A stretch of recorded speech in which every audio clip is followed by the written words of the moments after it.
Please join us in giving special thanks to our family of patrons, Storyfolk Paul Jackson, Christy Carson, Sean Powell, Shawnee Basket and Selena Vokenhauer. Thanks to their support, the stories keep flowing. You're listening to Lore and Legend, tales from our mythic past.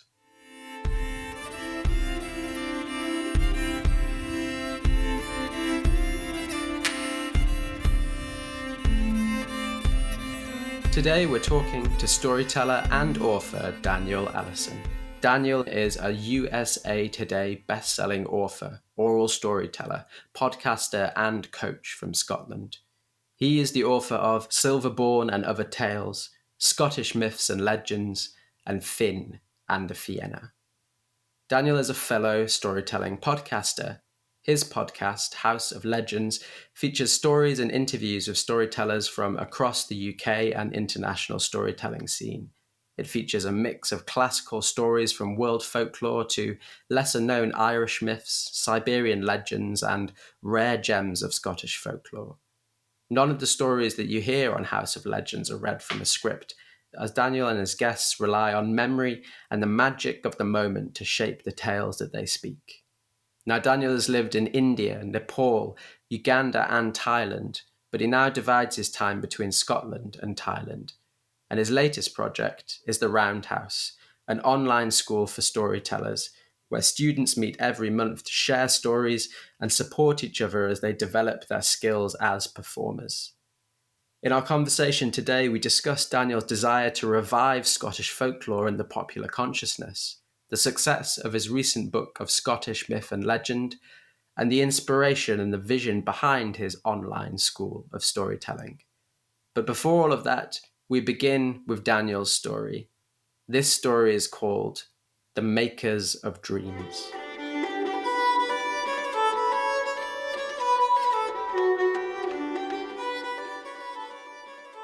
So they say that on one crisp, bright October morning, long ago, on the island of Skye, in the west coast of Scotland, a group of girls set out to go blaeberry picking.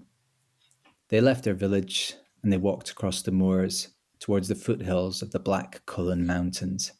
And as they walked, they were joking and they were chatting and they were enjoying one another's company. They had their baskets in hands, ready to be filled with sharp, juicy berries. And once they got to the foothills, the places where the blaeberries grew, they carried on talking and they carried on joking as they picked, but for one of them. Now this girl, she was a little different to the others. She enjoyed the company of the others, but when she got intent on picking the berries, everything else just fell away. She was like a wolf hunting. She was bent down low, looking. And she moved upwards through the foothills, not noticing that she was moving upwards. She was just intent on the grass before her, the tang of the berries as she tasted them. Yes, that one was good. More of these. And so on she went through the day until at some point she realized, she kind of awoke from her hunting trance and she realized that she couldn't hear her friends. And she stood up and looked around her and she wasn't in the foothills anymore. She was among the Black Cullen Mountains themselves. Now, those mountains are dangerous. Even today, they take people's lives regularly. And compasses don't work up there. Something to do with the magnetism of the mountains. And back then, people knew all the stories of the strange beasts, the giants, the black boars of those mountains. And so the girl was rightly terrified to be up there. And just as she looked around her and thought, oh no, I need to get out of here, whoosh, the mountain mist, drew in around her like a cloak being wrapped around her. So she couldn't see one foot this way or that way or that way or that way. What was she going to do? She stood still, looking about her, clutching her basket full of berries. And then she heard rocks shifting. She heard a kind of low, moaning sound, and terror took her. Faces appeared through the mist, and she laughed. For it wasn't giants, it wasn't the long dead that were all around her. It was a herd of deer, a herd of hinds. And they gathered in close around her, and they sniffed at her, and they nudged and butted at her with their heads, and they looked at her as if to say, what are you doing here? Well, she let them examine her, and then they all at once, their ears pricked up, and they all looked in a certain direction, staring in that intense, still way that deer will do. And then they all began to move. The Har cleared just a little, revealing this little rocky path leading upwards, and they began to move one by one along that path, and they looked back towards her, as if to say, are you not coming? And well, what else was she going to do? She followed them.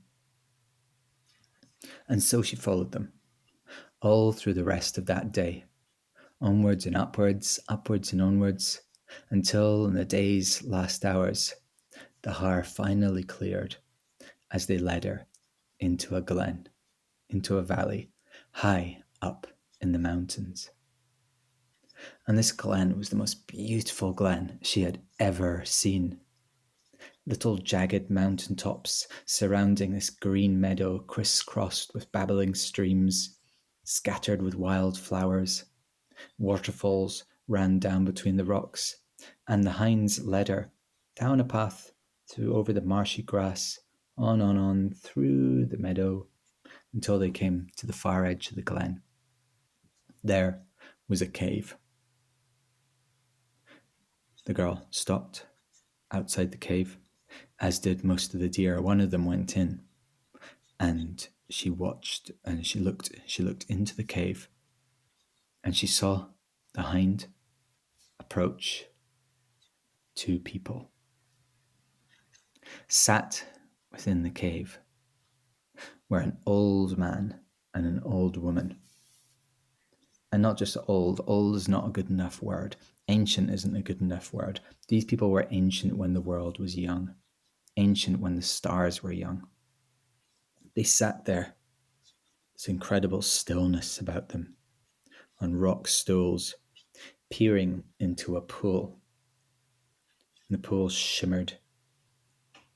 And the girl stared at them as they stared into the pool, and then the hind came up and spoke to the old woman some strange deer tongue, and she nodded and then looked up at the girl, and then up she got, staring. She herpled, shuffled over to the girl, and she said, "What brings you here?" I got lost. I was out picking berries with my friends, and I saw the deer, and they led me here. And could I stay here for the night? And she reached into her basket and offered the woman a handful of berries because she was in her home. It seemed so quite right to offer her a gift. And the old woman looked at the berries and looked into the girl's eyes, and she smiled. And she went over and spoke to the old man. And he nodded, and she came back. And the old woman said, "No, you may not stay a night. A year and a night you may stay. I could do with some help with the hinds. Stay here, learn our ways, and you will be rewarded." So that's what the girl did. She stayed there. She slept in the cave. She followed the old woman as she went about her work, and it wasn't really that complicated, so she picked it up soon enough. The old woman at some point every day would take a bucket out across the meadow and a stool, and she'd sit down on the stool with a bucket before her, and the deer would come ambling along, and they would line up before her. And one by one, they'd stand in front of her, and she would milk the deer. When her bucket was full, she'd go and gather wild flowers and herbs, thyme and meadowsweet, and scatter them over the bucket of milk, and then take it back, then heat it over a fire to make crowdy, a kind of sharp, tangy cheese. And that was the old woman's work. That was the old woman's life.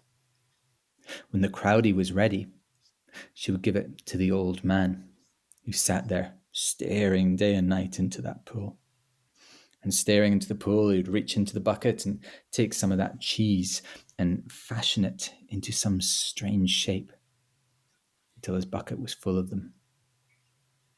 And at some point, it might have been days, it might have been weeks, it might have been months, the girl said to the old woman, "What is that crowdie?"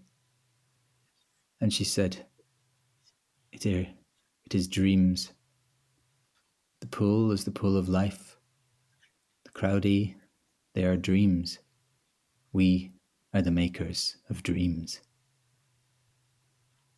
Each evening, the old man would take the bucket full of dreams, and he would walk slowly out to a rocky buttress that overlooked the Western Ocean. As the sun scattered gold over the mountains, he would reach into the bucket and take out a dream, and a bird would come flying down. In his left hand, he would hold up dark dreams, dreams of hatred, of envy, bloodshed, and battle. And birds of the battlefield, kites and crows would come swooping down, snatch up the dreams, and they would fly away to plant them in sleeping minds all over the world. A dark harvest they would wait to reap. And in his right hand, he held out dreams of hope, friendship, love, brotherhood, sisterhood. And wrens and eagles and falcons would come swooping down, and off they would go to deliver them beyond the veil of sleep. And so the year passed, until eventually the old woman said to the girl, "It's time for you to go. You've done well. Your reward awaits you." And well, that was quite exciting. It'd be interesting to go somewhere else after all that time. It'd been a year and a night. But the girl was kind of sad because she'd grown used to living there. She liked her sleeping place near the fire. She liked to wake up sometimes in the middle of the night and go and sit by the pool and stare into it. Somehow, over those long hours, she came to understand the pool of life. She came to look at those strange shapes of cheese and know what dreams they held. But when it's time to go, it's time to go. So she went, the deer leading her down, out to the glen, through the mountains, down, till she came to a little beach. And it was evening, the sun was setting, and she said, "Oh, well, I'll miss you." And she hugged each of the deer, and she made to leave, but they crowded round her, not letting her leave. And she said, "Why are you not letting me leave?" And they all looked out to the sea, and she looked out to the sea, and she saw a little boat coming in. Coracle, a little round skin boat. And there was a man in that boat. And he beached his craft. He walked up the shore, the hinds parted before him. And he was some man. Thick golden torque around his neck, fine clothes, shining eyes like the depths of the sea. And he smiled, and she felt somewhat faint. And he said, "My lady, I have dreamed of you every night for a year and a night within the halls of my father's kingdom. And I have come now to search for you, to find you, and to ask if you will be my wife, be my bride, and return with me over the sea to Tir na Nog, land of the ever young, and there teach us the meaning of dreams." She'd learnt some wisdom in her time up in the glen. She knew that this was her destiny, and she happily agreed. She got into the boat. She went over the sea, west, further west and west, until she came to Tir na Nog, land of the ever young. There, she taught those people the meaning of dreams, and she lives there now, and she will live there until the end of days. Wonderful, thank you. Thank you. It's always such a pleasure to tell that story. Yeah. How does it, what's its significance, do you think, in the wider sort of mythology of the Fianna and the Scottish tradition? It's something of an odd one out.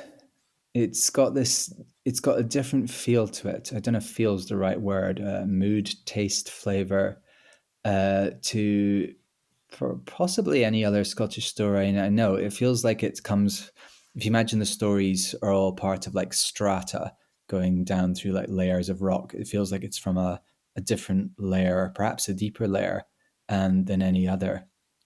So I can't connect it to anything else. I mean, folklorists might be able to say, "Oh, this is a bit like that." I don't know, but for me, it's just it's special, it's unique, and it feels alive. Like I look into the images, and they're just pulsing with life.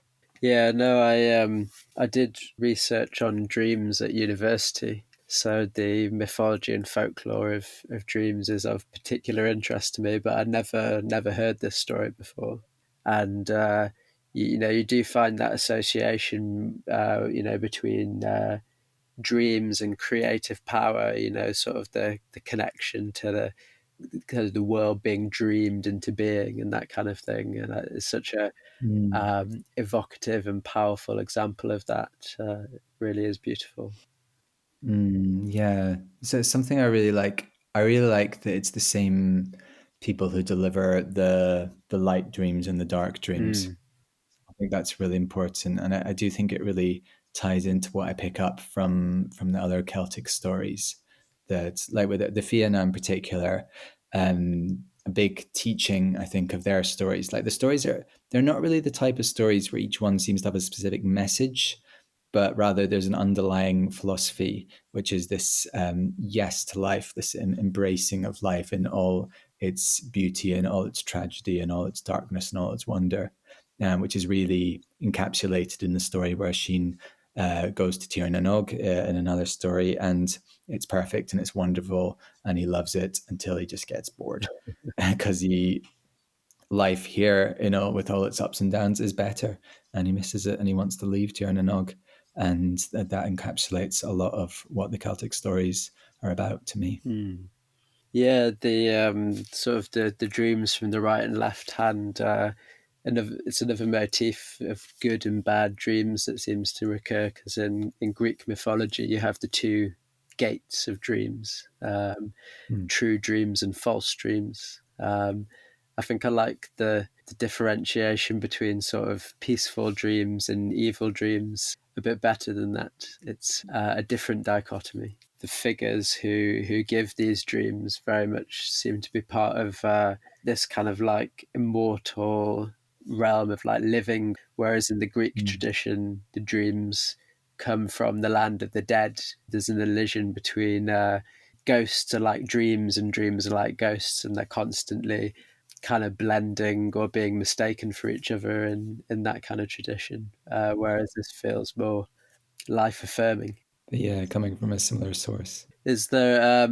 I suppose if it's a singular kind of story, there probably isn't. But you know, do you hear anything else about this maiden who teaches the interpretation of dreams elsewhere in the myths?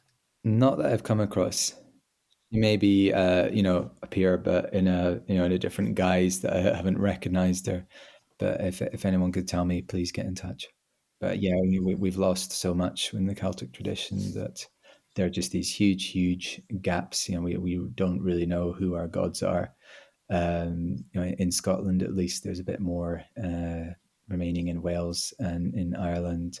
But for me, that's kind of, it's tragic and it's exciting because I like to dream into those gaps Mm. and to explore and make things up and intertwine things. And that's what storytellers have always done. The stories have never stood still. Cultures, Sharon Blackie talks about this. Cultures never stand still. There's always an evolution. Every storyteller is always adding something of themselves, their voice, their energy to stories. So there's great potential to do that with the Celtic stories, and great potential for a creativity and boldness and daringness in how we do it.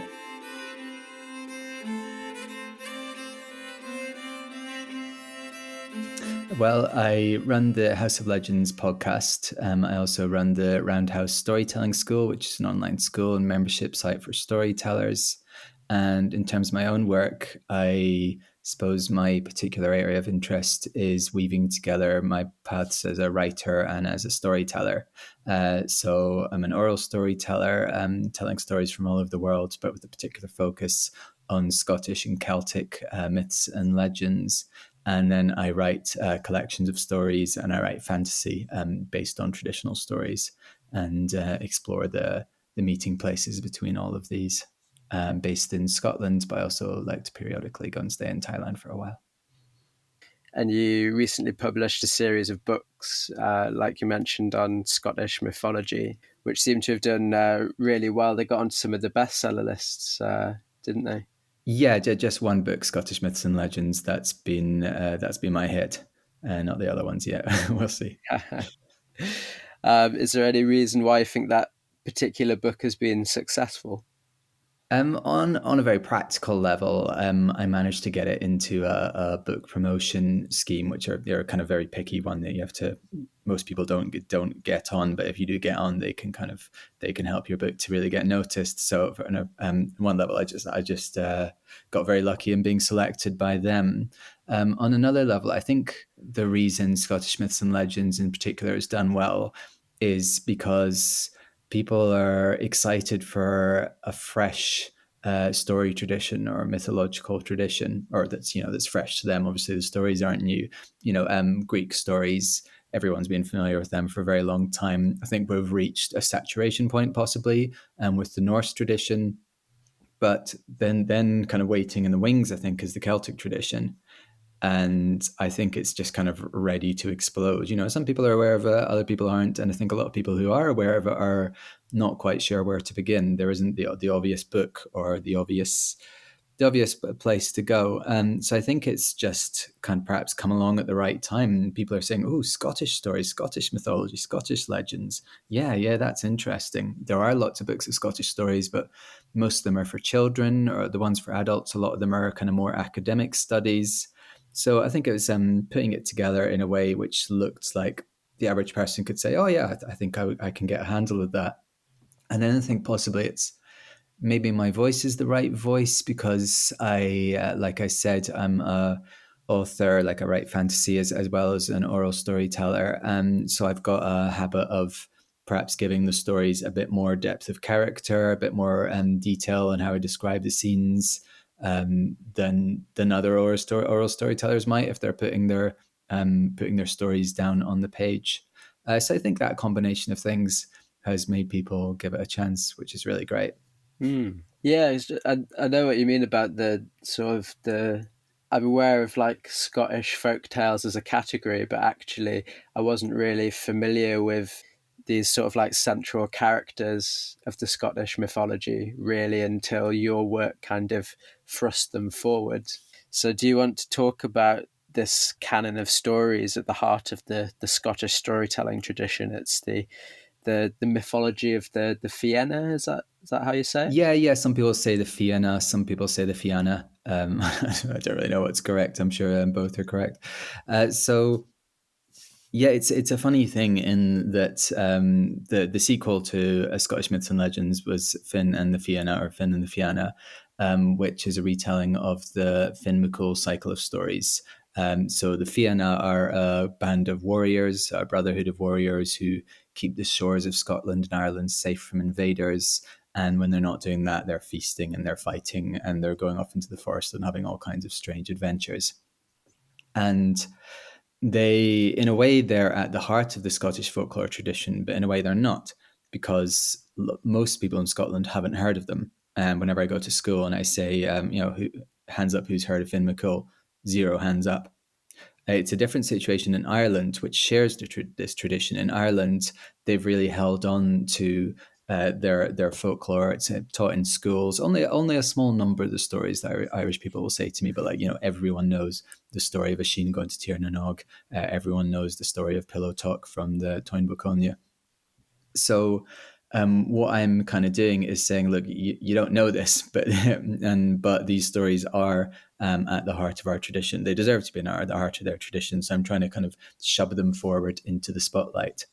I really love the stories. It's partly because it's really nice to have some people, some characters that you can get to know and follow through lots of different adventures. Like, so if you're into Greek mythology, you get to know Zeus and his strange ways and temperaments. And it's kind of the same with Finn, because otherwise you're reading disparate stories from all across the country, folk tales and so on, which is great, but it's always different characters. So you have these really, really great larger than life characters: Finn McCool, the captain of the Fianna, Dermot, the handsome warrior, his son, Finn's son, Oisin, who was raised in the woods by a deer, who was his mother. You got Finn's hounds, Bran and Skolin, who are also his cousins. There's, it's a really, really mad stories. And the stories as a whole form this amazing cycle, from Finn's youth to growing up to becoming captain of the Fianna, to then all these incredible adventures, then the falling apart of the Fianna when his second in command, Dermot, runs off, elopes from his wedding with his bride Grania, which is a kind of precursor to Tristan and Isolde, to Lancelot and Guinevere. It's like a more ancient version of that story. So it's a cycle which you can really fall in love with. You can fall in love with the characters and then keep finding more and more to explore.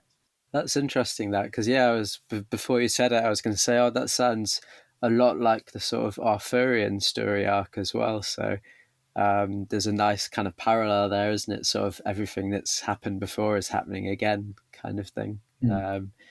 And I guess across the border as well, Scotland and England, and sort of sharing elements of a tradition there. That's really interesting.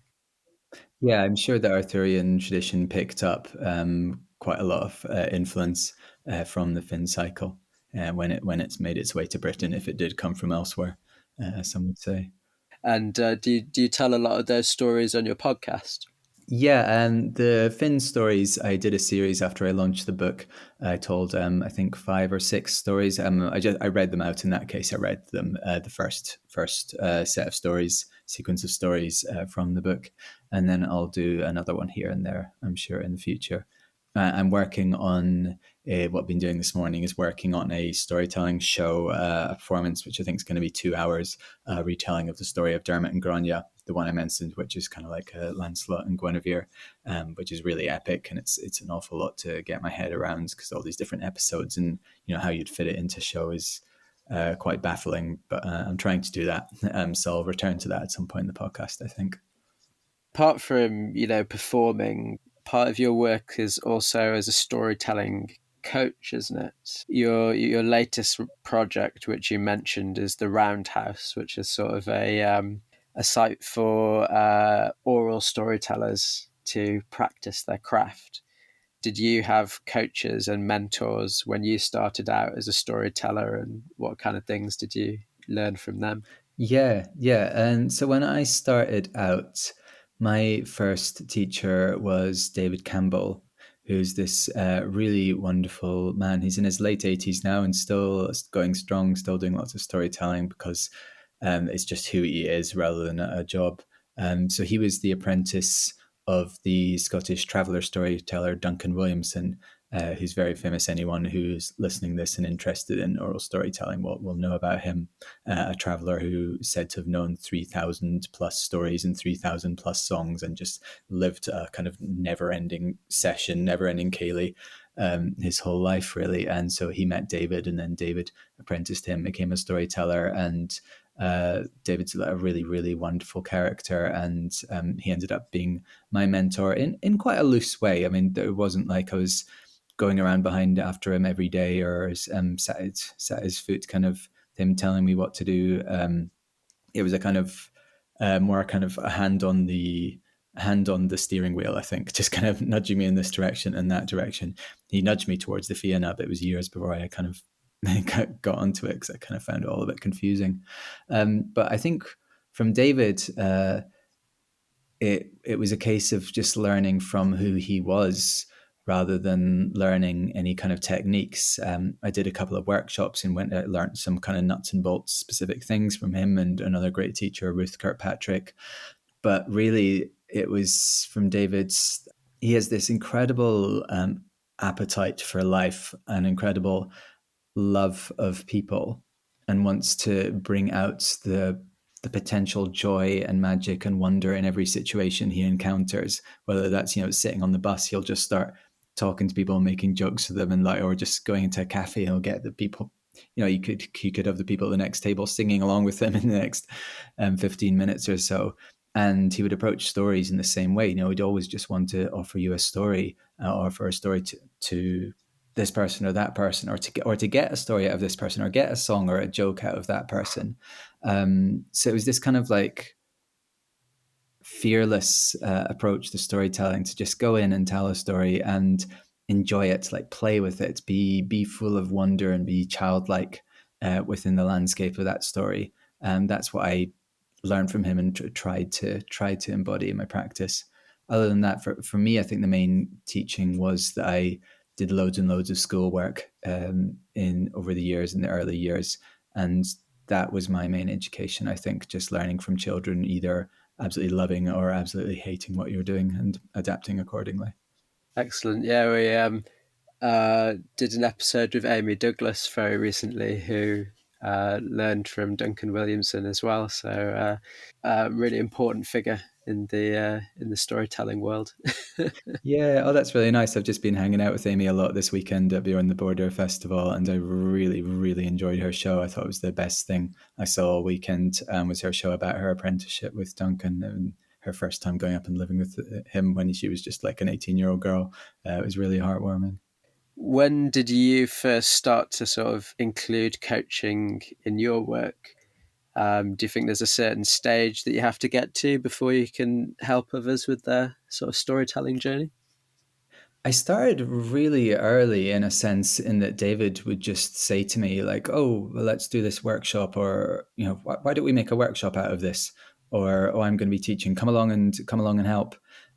So I imagine I didn't really know much of what I was doing back then, but we had good fun. People seemed to enjoy the sessions. I don't know how much help I was.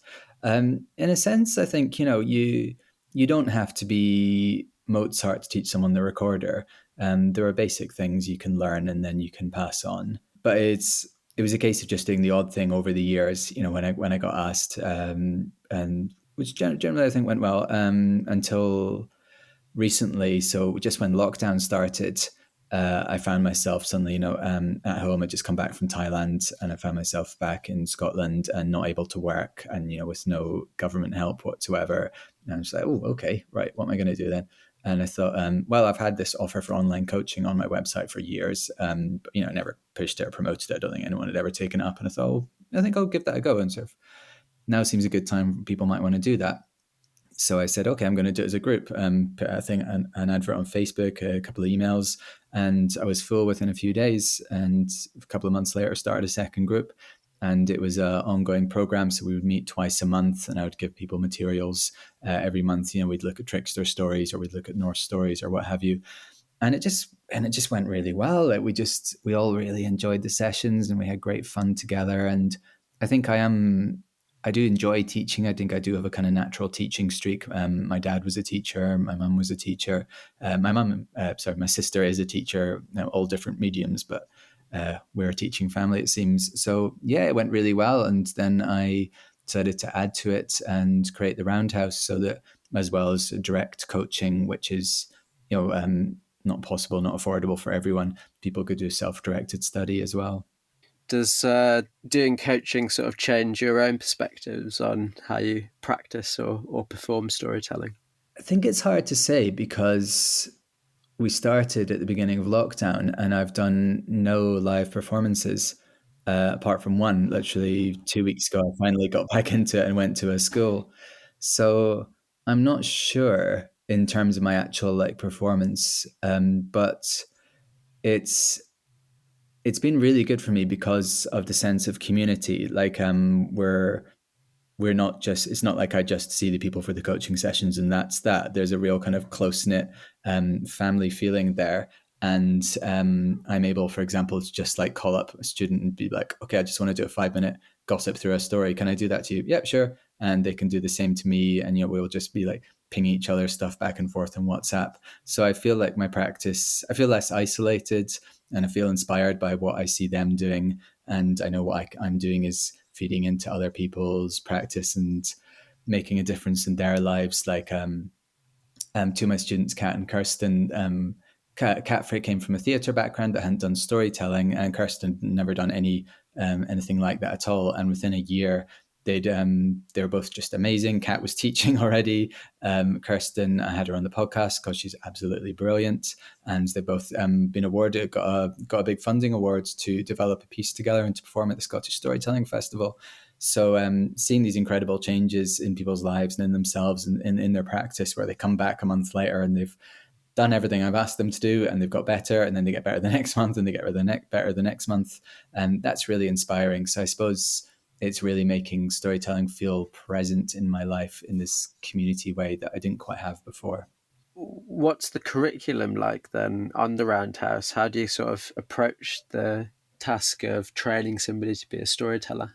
Well, I've got a beginner's course on there, so I suggest people take 3 months over that, which has kind of grown out of the coaching I've done with the different groups, so it's based on my beginner's course there and techniques that are generally taught to beginners, and I've just kind of experimented with the format there. So you spend a few months going through that, and then you're kind of released into the main school, where I add 2 modules each month. One which is a study of a type of story or a storytelling tradition. So it could be Scottish folk tales, it could be fairy midwife tales, it could be the man with no story tales. And then I also have a supporting module, which is a study of a piece by a really great storyteller, or a study of an aspect of the business, like storytelling in schools was the last one, for example. So I suggest people to take 2 modules each month. So they study, a story tradition or type and a sporting module. And it's obviously it's quite new, so they'll probably just be following month to month with the new ones. But eventually there'll be a whole big library in there, and people can just pick like, okay, this month I'm going to do tricks or tales, for example. The beginners course, I encourage people not to really get focused on telling technique or in trying to be good for until the second month. I want the first month to be all about connecting to stories and building a relationship to stories. I call it courting the stories. So I think it's really important to focus on your relationship. Like I say it's like, imagine if you're meeting a person, you don't want to walk up to them and be like, oh, I think I could really do something with you. Like, I think we'd look really good together. Let's go out walking about together and people see us together and that'll be great. You want to just say, oh, you look like an interesting person. I'd like to get to know you and pay attention to them and listen to them and spend time with them and see what grows from there. So that's the foundation of where we learn what we learn. If you're talking to somebody who is thinking about getting into storytelling but are kind of unsure about it, what would you say to them? Is there anything in your experience that sort of tends to hold people back? Yeah, well, first of all, I would just unreservedly say, do it, do it, do it. If you've got any inclination at all, then follow your bliss, follow your nose, and give it a try. It's such a fun thing to do. There's so much to learn, so much to discover and explore, and amazing communities of people who are now connected all throughout the world. And it's great fun. It's like having a license to play as an adult. Like, as a kid, you play at being ninjas or Ninja Turtles, or play at Star Wars or whatever it is you did. You get to do that as a storyteller. You get to play at being Hercules in the underworld, or Dermot's going to the land under wave and fighting the Fomorians. And while you do that, you've got this whole group of people there with you who are listening and imagining and feeding into it. And it's ridiculous how fun it is. It really is. But in terms of what holds people back, it's the sense that storytelling needs to be a performance, and if they're not good enough, then that's if they do a story and it's not wonderful, that's a bad thing. It's a what I really try and work at, particularly in the beginners course, is just breaking down that sense that, okay, I'm going to be doing the story, I'm going to work and build up, and when I'm ready, I'm going to do the performance, I'm going to make that as good as I possibly can. Like, no, that's the opposite of what you want to do. You want to just, as soon as possible, like, get the bones of the story down in your head. There was a fox, he was cold and hungry, he went out walking looking for some food, and then he met a dog. just like that, and just instantly just grab the nearest person and just say that there was once this fox and they did this and that and that and then that happened, and then say it again. Go out walking and tell your dog while you're walking. Go and tell a tree down the park, and just get rid of this sense that storytelling is a capital P performance, that you need to build up to and do it when it's exactly the right time and you're in exactly the right mood and the stars are in alignment and so on. Just getting comfortable so that stories are, you want to get to the level where you're like someone like David Campbell or Duncan Williamson, where they're just part of who you are and you just breathe them, you just tell them naturally, and it doesn't matter if they're good or not. What would you say are the benefits of learning storytelling as a skill beyond just being able to sort of tell a good story? Is it a life enhancing experience? Yeah. One part of it is just the community you'll gather and the friends you'll make. Another part is the the way that becoming a storyteller forces you to look at yourself, because everyone can tell stories and everyone should tell stories, and it's a great thing to be able to tell a story around a fire or with your kids or with your friends or whatever. But if you want to really go far with it and you want to dive deep, then at some point you're going to come up against your own shadow. You're going to come up against a story where you're uncomfortable with some of the characters or one of the characters, and you find that you can't quite tell it because of that, or if you tell it, you kind of ignore and skirt around that character, and that's not going to work. So you need to go, okay, why am I uncomfortable with Mr. Fox? Why am I uncomfortable with this, with Princess Gem de Lovely? And that's one of the things that stories are for. They're, when someone opens the door to an oven to the other world, tells a story, and we look into the flickering flames and we pass through all the moods and dimensions of that story, we're going places where it might be dangerous to explore in the real physical world, but we can do it kind of semi-safely by going there with a storyteller. As a storyteller, you're guiding people into these places and asking them to consider what they would do in this dreadful situation. What choice would they make? Or look at a character, a dark character, and say, okay, so that guy's completely separate from you. Really? There's no part of you that would have acted in that situation. So it's a space in which you can explore these questions, and that's a very deeply enriching thing. Mm. Storytelling is a kind of the wellspring of philosophy, I guess. Yeah. I mean, that's what they are. I mean, these stories they're the hard-won knowledge of our ancestors. People who lived as farmers in times when a drought could mean death. People who lived as hunters who had to go out into the taiga, into the bush, the savannah, and perhaps get eaten on a daily basis. And they came back and they told these stories in the evening, and these stories which they passed on to their children and passed on for the next generation and the generation after that and the generation after that, they weren't fanciful entertainment. They were what they knew of life, even if they were about giants and ogres and talking lions.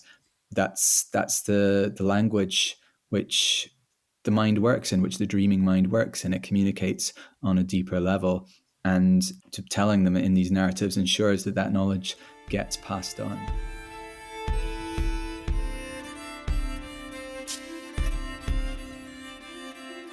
You've been listening to The Makers of Dreams, a guest episode of Lore and Legend with storyteller Daniel Allison. You can find out more about Daniel's storytelling and listen to the House of Legends podcast by going to his website at www.houseoflegends.me. If you're interested in joining the Roundhouse, Daniel's online school of storytelling, you can find that at www.roundhouseschool.com. All of those links can be found in the episode show notes. The Lore and Legend theme music in this episode was performed by Robert Bentel, with additional music from Sekilo Museum of Ancient Instruments. To find out more about episodes of Lore and Legend, you can visit www.loreandlegend.co.uk and you can check out our episode blog posts. If you like what you hear and you want to hear more, please consider joining our family of patrons and supporting the podcast regularly. For more details, you can visit our website and click on Support Us to find out everything that you need to do that. So thanks once again for listening, Storyfolk. We'll be back next month with our Halloween special.